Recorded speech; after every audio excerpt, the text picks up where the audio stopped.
अस्सलामुअलैकुम, बोल खुशामदीद। मैं हूँ शर्जील अरशद और मैं हूँ महरुख शहरियार। बुलेटिन का बाकायदा आगाज होगा बड़ी खबर के साथ। बानी की रिहाई पर तहरीक इंसाफ में लड़ाई हो गई है। आर या पार की बात करने पर वजीर आला अली अमीन गंडापुर के सामने पीटीआई पंजाब की चीफ ऑर्गेनाइजर आलिया हमजा आ गईं। रिहाई तहरीक पर हैरत का इजहार कर दिया। दूसरी जानिब पार्टी के 5 मुनहरिफ अरकान कौमी असम्बली को बाकायदा तौर पर पार्टी से निकाल दिया गया। बानी की रिहाई, तहरीक इंसाफ में लड़ाई। गंडापुर को एहतजाजी तहरीक का ऐलान करते ही अपनी पार्टी से मुखालफत का सामना गंडापुर और आलिया हमजा में ठन गई। सवाल उठाया, 90 रोजा एहतजाजी तहरीक कहां से आ गई? मशवरा किसका है? बात तो 5 अगस्त के एहतजाज की थी। गंडापुर ने आर या पार का नारा लगाते हुए रिहाई तहरीक का ऐलान किया था। पीटीआई के अंदरूनी लड़ाई झगड़ों का किस्सा यहीं तक मुख्तसर नहीं। 5 मुनहरिफ अरकान कौमी असम्बली औरंगजेब, ज़हूर इलाही, उस्मान अली, मुबारक ज़ेब और इलियास चौधरी को पार्टी से निकाल दिया गया और बाकायदा नोटिफिकेशन भी जारी कर दिया गया। एस्टैब्लिशमेंट किसी सियासी अमल में नहीं आना चाहती। पीटीआई को मुज़ाकरात करने हैं तो स्पीकर की मेज़ पर लौटना होगा। वज़ीर मुमलिकत बराए दाखिला तलाल चौधरी ने साफ साफ बता दिया। वज़ीर इत्तलात पंजाब अज़म बुखारी ने पीटीआई को फाशिस्ट और फितना परस्त जमात करार दे दिया।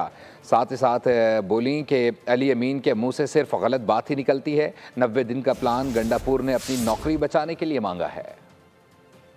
की एस्टेब्लिशमेंट किसी सियासी अमल में आना ही नहीं चाहती। पीटीआई ने मुज़ाकरात करने हैं तो स्पीकर साहब की उसी मेज़ पे लौटना पड़ेगा जहां से वो उठ के आए हैं, और मुज़ाकरात बातचीत होगी इस तरह की दहशतगर्दी पे। आम आदमी को की ज़िंदगी आसान बनाने के लिए, बिजली गैस का बिल हो या रोटी सस्ती करने के लिए, इकॉनमी बेहतर करने के लिए किसी एनआरओ नहीं होगा, और वो ना हुआ है और ना होगा।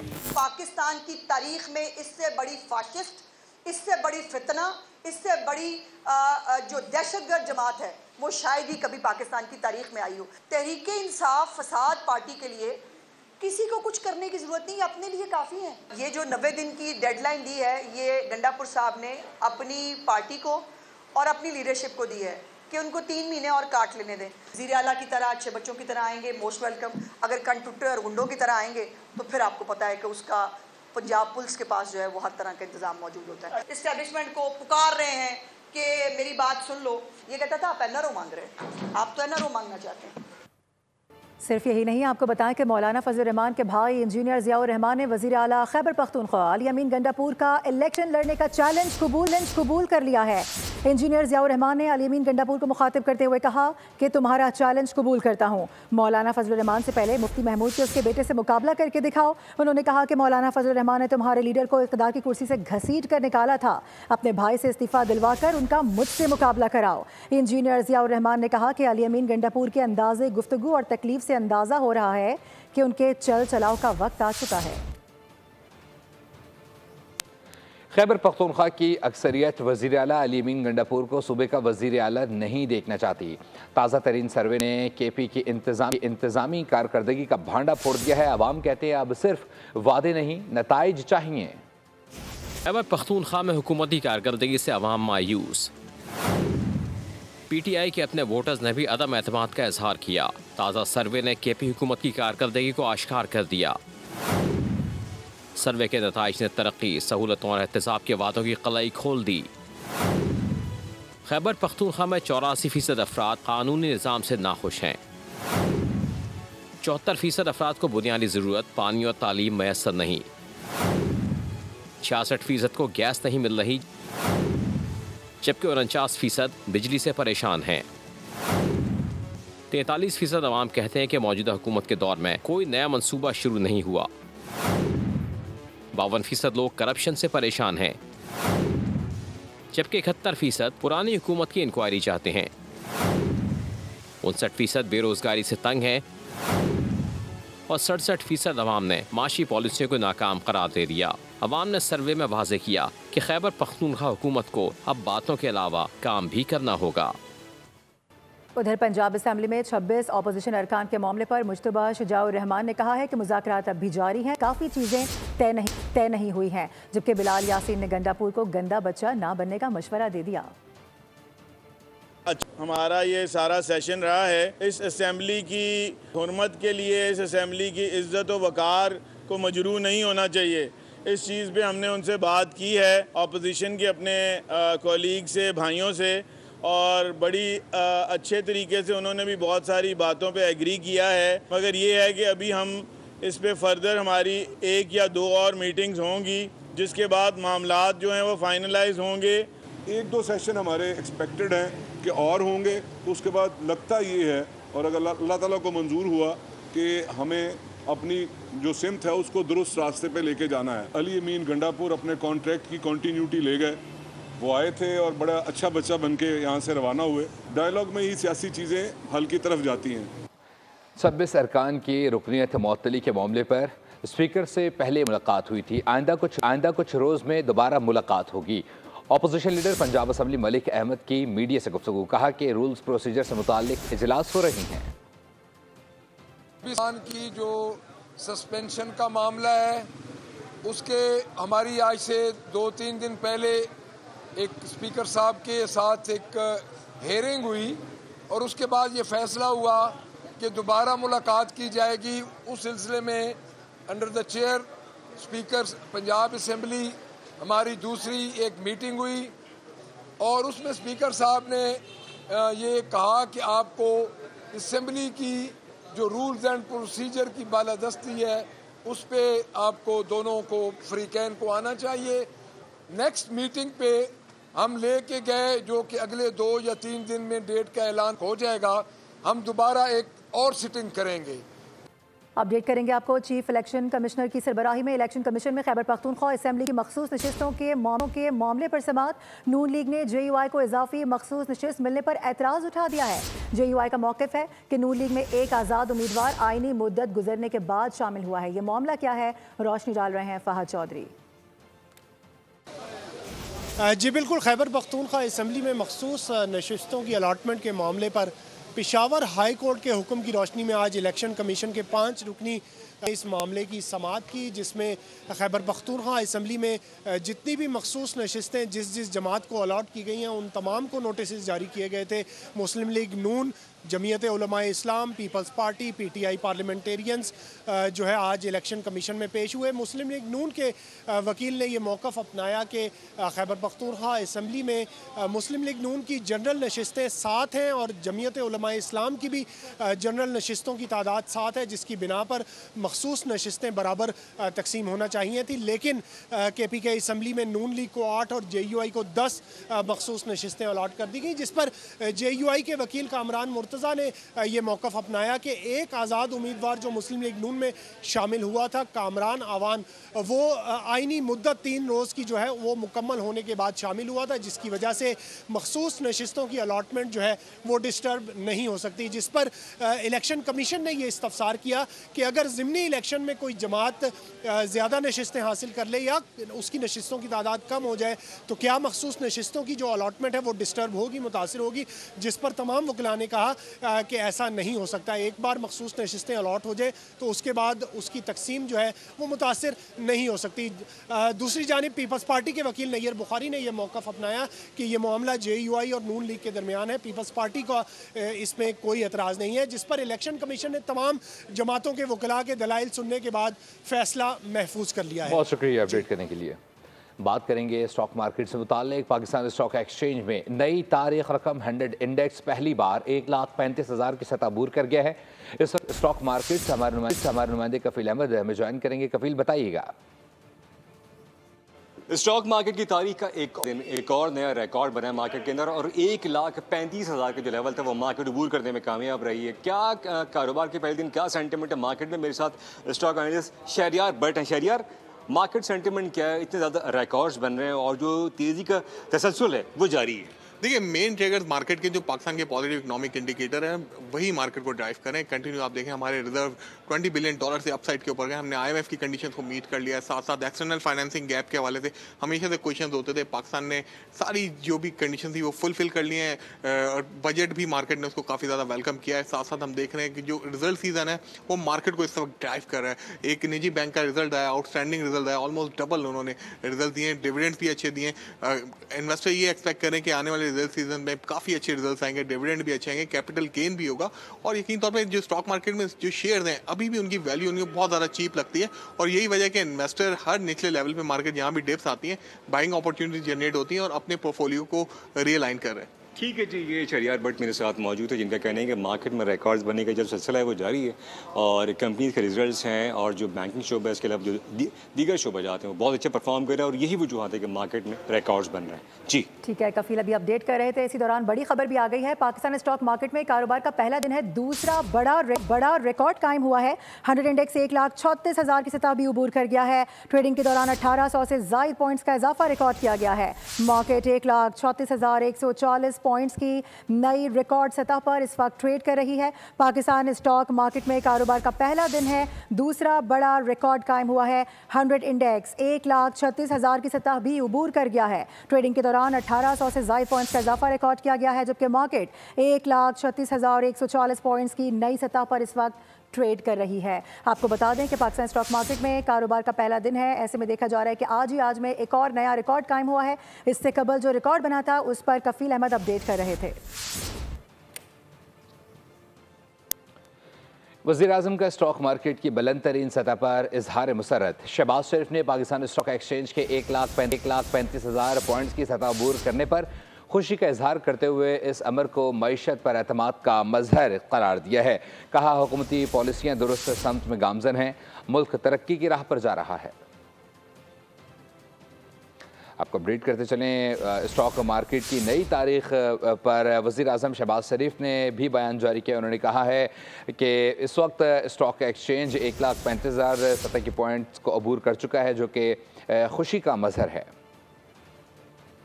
कुछ जिक्र हो जाए मौसम के हवाले से। खैबर पख्तूनख्वा, बलूचिस्तान और पंजाब के मुख्तलिफ शहरों में बारिश से मौसम खुशगवार हो गया है। गर्मी का जोर टूट गया है। चंद एक मकामात पर जिंदगी का निज़ाम दरहम बरहम हुआ है। बारिश के बायस राबता सड़कें ज़िराब आ गई हैं, बिजली की तरसील मुतासिर हुई है। लाहौर, खानपुर, कमालिया, टांक और सोबतपुर में बारिश से मौसम खुशगवार हो गया। काली घटाएं आईं और ऐसी बरसी के जल थल एक कर दिया। लाहौर में तेज बारिश के बाद बिजली का तरसीली निजाम मुतासिर हुआ। लेस्को के मुताबिक बहाली का काम जारी है। शहरियों को बारिश में बिजली के पोल और दीगर तनसीबात से दूर रहने की हिदायत। कसूर, गोजरा, खानपुर, कमालिया, लैया और कोटदू में 2-2 फुट पानी सड़कों और गलियों में जमा हो गया। कई इलाकों में फीडर स्ट्रिप कर गए। घरों और दुकानों में पानी भी दाखिल हुआ। टांक और वजीरिस्तान में बारिश के बाद सैलाबी रेला बाजारों तक जा पहुंचा। शाहराहें बंद हो गई। सोबतपुर में नदी और नालों में तुगयानी, मोबाइल और बिजली का निजाम मुतासिर हुआ। बारिश ने गर्मी को बाय बाय कर दिया, लेकिन साथ ही अवामी सहूलतों की कलई खोल के रख दी। मानसून का मौजूदा स्पेल 17 जुलाई तक जारी रहेगा। हालिया बारिशों और सैलाबी रेले से तरबिला डैम भरने लगा है। सतह अब मुसलसल बढ़ रही है। तरबिला डैम 75% भर चुका है, जबकि आपको बताते चलें कि पानी लेवल से 23 फीट कम रह गया है और पानी की रोज़ाना आमद के सबब इजाफी पानी के अखराज के लिए मुतअद्दिद बार 14 फीट गेट खोल लिए जाते हैं। तरबिला डैम में पानी की सतह 1526 फीट बताई जा रही है।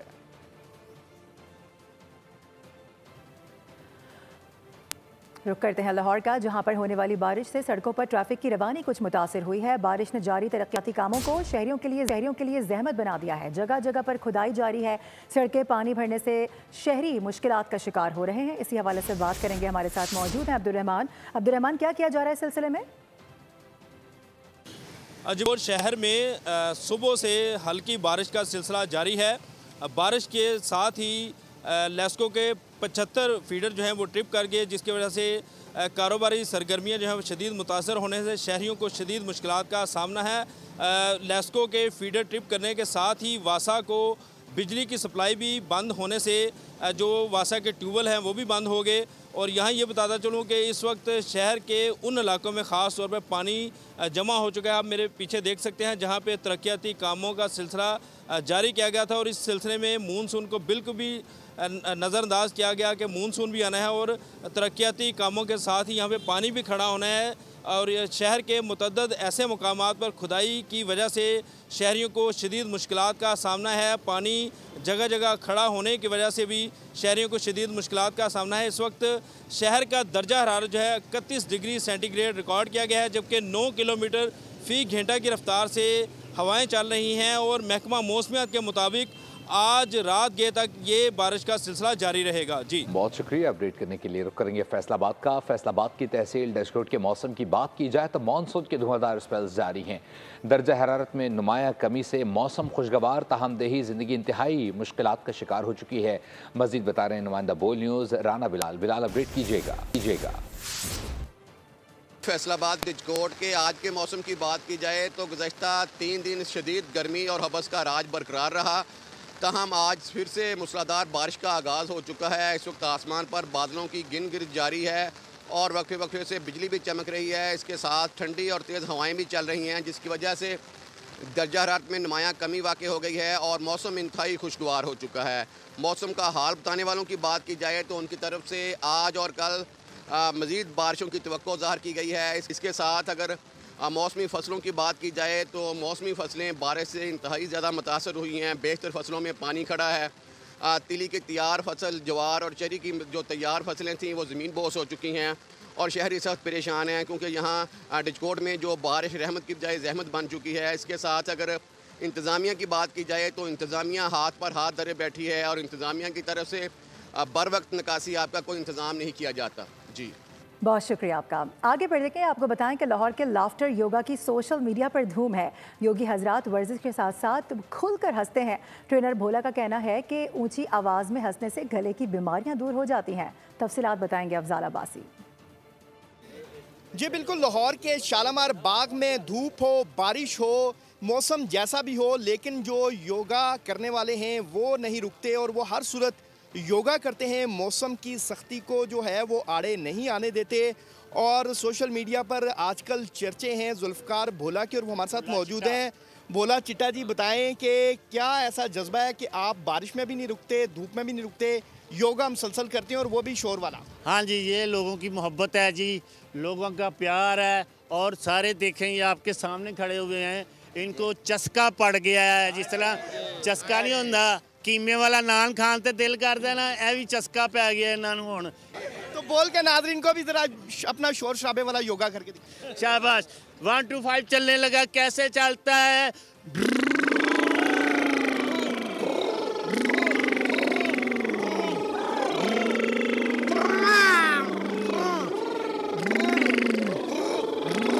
भोला चिट्टा जी हैं शालामार बाग के। उनकी ये थेरेपी, उनका ये योगा जो है मुनफरद अंदाज का, वो यहाँ पर रोज़ाना की बुनियाद पर होता है, जिसमें शहरियों की बहुत बड़ी तादाद शिरकत करती है और सेहतमंद ज़िंदगी के लिए वो शालामार बाग का रुख करते हैं और यहाँ पर योगा करते हैं। शुक्रिया अफजाल अपडेट करने के लिए। और बात करेंगे कराची की। कराची के उफ़क़ पर बादलों का राज है और समंदरी हवाओं ने गर्मी का जोर तोड़ दिया है। शहर का कम से कम दर्जा हरारत 29 और ज़्यादा से ज़्यादा 35 डिग्री सेंटीग्रेड रिकॉर्ड किया गया है। 15 किलोमीटर फी घंटे की रफ्तार से जनूब मगरबी हवाएं चल रही हैं। 16 जुलाई से सिंध में दाखिल होने वाली मानसून हवाएं कराची पर भी असरअंदाज हो सकती हैं। अपडेट करते चलें कराची के मौसम से मुताल्लिक। समंदरी हवाओं ने गर्मी का जोर तोड़ दिया है। शहर का कम से कम दर्जा हरारत 29 और ज़्यादा से ज़्यादा 35 डिग्री सेंटीग्रेड रिकॉर्ड किया गया है। 15 किलोमीटर फी घंटे की रफ्तार से जनूब मगरबी हवा चल रही है, जबकि 16 जुलाई से सिंध में दाखिल होने वाली मानसून हवाएं कराची पर भी असरअंदाज हो सकती हैं। दीगर खबरों की जाने बढ़ते हुए आपको बताएं कि रियारी में तबाहशुदा इमारत से मुतसिल 3 इमारतों को इंतहाई मखदूश करार देते हुए उन्हें मुनहदिम करने का फैसला किया गया है, जिसमें से एक बिल्डिंग को मिसमार करने का अमल इस वक्त जारी है और बकिया 2 बिल्डिंग्स को खाली करवाकर कॉर्डन ऑफ कर दिया गया है। इन इमारतों के मकीन एकदम से सर से छत छिन जाने की वजह से बेआसरा होने पर हुकूमती इमदाद को तोड़ने का सिलसिला जो है वो ताहाल जारी है। कैमरामैन नज़ाकत अगर मनाजिर दिखा सकें तो ये वही तबाहाल इमारत का ब्लॉक बी है, जिसको जो है अब मुकम्मल तौर पर गिराया जा रहा है ताकि मज़ीद जानी नुकसान जो है वो ना हो सके। इस वक्त जो है उस इमारत के मकीन जो है वो हमारे साथ मौजूद हैं। तो इनको एहसास करना चाहिए भाई, इस वक्त जो है ये लोग बेचारे तकलीफ के अंदर हैं। अब चलो वो घर तो खाली करवा दिया तुम लोगों ने, अभी जब बिल्डिंग टूटने में भी लाजमी महीना 1.5 तो लगेगा, तो ये बेचारे लोग कहाँ जाएंगे? वो तो परेशान हो जाएंगे। अगर तुम लोग इतना तो करो, कम से कम उनको जगह तो लेके दो। तो यहाँ के मकीन जो हैं अब ये सवाल करते नजर आ रहे हैं कि जाएं तो आखिर जाए कहाँ, रिश्तेदारों के घरों पर कब तक जो है वो डेरा डाल के रखेंगे। हुक्काम से अपील की जा रही है कि फौरी तौर पर इनके लिए मुतबादिल रिहाइश का बंदोबस्त जो है वो किया जाए, ताकि लोग जो हैं अपने शब रोज़ और अपनी ज़िंदगी का बकिया हिस्सा जो है वो सुकून के साथ और इज्जत के साथ जो है वो एक छत के नीचे गुजार सकें। मरियम अपडेट करने के लिए। और कराची के इलाके कयूमाबाद में तेज रफ्तार मुसाफिर बस उलट गई है। वाक़े में 10 अफराद जख्मी हुए हैं। रेस्क्यू हुक्काम तेज रफ्तारी को वाक़े की वजह करार दे रहे थे। 2 मुसाफिर बसें रेस लगा रही थी जो हादसे का सबब बना। बस में 35 अफराद सवार थे। मुसाफिर बस का ड्राइवर और कंडक्टर हादसे के फौरी बाद फरार हो गया है। कराची के इलाका कयूमाबाद बताया जा रहा है जहां तेज़ रफ्तार मुसाफिर बस उलट गई है। वाक़े में 10 अफराद जख्मी हो गए हैं। रेस्क्यू हुक्काम तेज़ रफ्तारी को वाक़े की वजह करार दे रहे हैं। बताया जा रहा है कि 2 मुसाफिर बसें आपस में रेस लगा रही थी जो हादसे का सबब बनी। बस में 35 अफराद सवार थे। मुसाफिर बस का ड्राइवर और कंडक्टर हादसे के फौरी बाद फरार हो गए हैं। हनी ट्रैप के जरिए अगवा और अब तावान का मुतालबा। लाहौर के रिहायशी बिलाल हैदर को कच्चे के डाकुओं ने हनी ट्रैप के जरिए कश्मोर बुलाकर अगवा कर लिया। बताया जा रहा है कि डाकू अहले खाना को तशद्दुद की वीडियोज़ भी भेज रहे हैं। करोड़ों रुपए तावान मांगा जा रहा है। हरबंसपुरा थाने में मुकदमा दर्ज कर लिया गया है। पुलिस ने तफ्तीश का आगाज भी कर दिया है। उधर चेयरमैन पाकिस्तान उलमा काउंसिल हाफिज ताहिर महमूद अशरफी काफिला अम के हमरा मुल्तान पहुंच गए हैं। कमिश्नर ऑफिस में इजलास हुआ और साथ साथ आपको बता दें कि इस इजलास में अमन, इत्तेहाद और पैगाम पाकिस्तान पर जोर दिया गया है। इसके अलावा मुहर्रमुल हराम पर पुरअमन तरीके से गुजर जाने पर इंतज़ामिया और उलमा की काविशों को भी सराहा गया है। दूसरी जानिब इजरायली फोर्सेज ने गजा पर बमबारी का सिलसिला जारी रखते हुए एक मसरूफ मार्केट और पानी की तकसीम के मरकज़ को निशाना बनाया है, जिसके नतीजे में मजमूई तौर पर कम अज़ कम 95 फ़लस्तीनी शहीद हो गए हैं। गुज़श्ता रोज़ भी गजा सिटी के मार्केट पर इजरायली हमले में कम अज़ कम 17 फ़लस्तीनी शहीद हुए, जिनमें मारूफ डॉक्टर अहमद कंदील भी शामिल थे। दूसरी जानिब इटली से गजा के लिए इमदाद लेकर एक और कश्ती रवाना हो गई है। इस रियासत इसराइल की फौज की बर्बरियत बरकरार है। गजा पर बमबारी के दौरान एक मार्केट और पानी की तकसीम के मरकज को भी निशाना बना दिया गया, जहां 100 के करीब फलस्तीनी शहीद हो गए। फलस्तीनी वजारत सेहत के मुताबिक इसराइली मिसाइलों ने मरकजी नसीरात पनागुज़ीन कैंप में एक पानी जमा करने वाले मरकज को निशाना बनाया, जिसमें कम अज कम 10 बच्चे शहीद हो गए जो पीने का पानी जमा करने के लिए कतार में लगे हुए थे। ये हमले उस वक्त हुए जब गजा में पानी की कमी शदीद तर हो गई है और इसराइली नाकाबंदी की वजह से पानी साफ करने और सफाई के इदारे बंद हो चुके हैं। अब गजा के रिहायशी महदूद पानी जमा करने के मराकज तक पहुंचने के लिए खतरनाक सफर इख्तियार करने पर मजबूर हैं। इटली के जजीरे सिसिली से समाजी कारकुनों की एक और कश्ती खुराक, अद्वियात और दीगर इमदादी सामान लेकर गजा की जानिब रवाना हो गई। रवानगी के वक्त सेराकोसा की बंदरगाह पर दर्जनों अफराद मौजूद थे, जिन्होंने फलस्तीनी परचम थामे हुए थे और कफिया पहन रखे थे। इन तमाम अफराद ने फ्री फलस्तीन के नारे लगाकर कश्ती को अलविदा किया। बड़ी खबर यह है कि इस्राईली वज़ीर आज़म ने जंगबंदी से क्यों इनकार किया है। न्यूयॉर्क टाइम्स की रिपोर्ट ने सब कुछ वाज़े कर दिया है। रिपोर्ट के मुताबिक अप्रैल 2024 में जब हमास ने यरगमालियों की रिहाइश की पेशकश की तो नेतन्याहू ने इब्तदाई तौर पर जंगबंदी पर आमादगी जाहिर कर दी थी। अब ये बताया जा रहा है कि जब ये बात मक्के वज़ीर ख़जाना बेज़लेल स्मोट्रिच को मालूम हुई तो उसने धमकी दी कि जंगबंदी हुई तो वो हुकूमत छोड़ देगा। यानी नेतन्याहू ने अपनी हुकूमत को बचाने और सियासी कुर्सी पर कायम रहने के लिए जंगबंदी का मुआहदा मुस्तरद किया, जिसके नतीजे में गजा की जंग कई माह तक जारी रही। रिपोर्ट में मजीद इंकशाफ किया गया है कि नेतन्याहू को खदशा था कि अगर जंग बंदी हो गई और इंतखाबात हुए तो उन्हें शिकस्त का सामना करना पड़ सकता है और यूं 2020 से ज़ेर इल्तवा करप्शन मुकदमा दोबारा खोला जा सकता है। इस सियासी खुदगर्जी ने लाखों फ़लस्तीनियों और दर्जनों इसराइलियों की जानें खतरे में डाल दी। आपको ये बता दें कि ये बड़ी अहम डेवलपमेंट है जो कि इस वक्त सामने आई है और ये दावा किया जा रहा है, रिपोर्ट में बताया जा रहा है कि ये सब कुछ क्यों हुआ है। नेतन्याहू ने अपनी हुकूमत को बचाने और सियासी कुर्सी पर कायम रहने के लिए जंगबंदी का मुआहदा मुस्तरद किया है, जिसके नतीजे में गजा की जंग कई माह से जारी है। खबर शामिल करेगी खेल के मैदान से। आपको बताएं कि दौरा बांग्लादेश की तैयारी के लिए पाकिस्तान वाइट बॉल टीम का training camp national stadium Karachi में जारी है। कैंप के 5वें रोज़ खिलाड़ियों ने प्रैक्टिस मैच किया, जबकि कोचेज़ ने खिलाड़ियों को मुख्तलिफ टारगेट्स भी दिए हैं। बैटर्स और बॉलर्स ने दिए गए टारगेट्स को पूरा किया है। मैच से कबल खिलाड़ियों ने वार्म अप सेशन भी किया। बांग्लादेश के खिलाफ 3 T20 मैचेस की सीरीज़ के लिए कौमी टीम 16 जुलाई को ढाका रवाना होगी।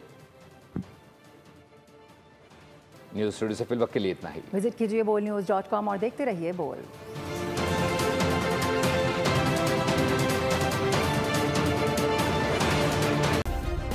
सब्सक्राइब करें और बेल दबाएं ताकि कोई खबर रह न जाए।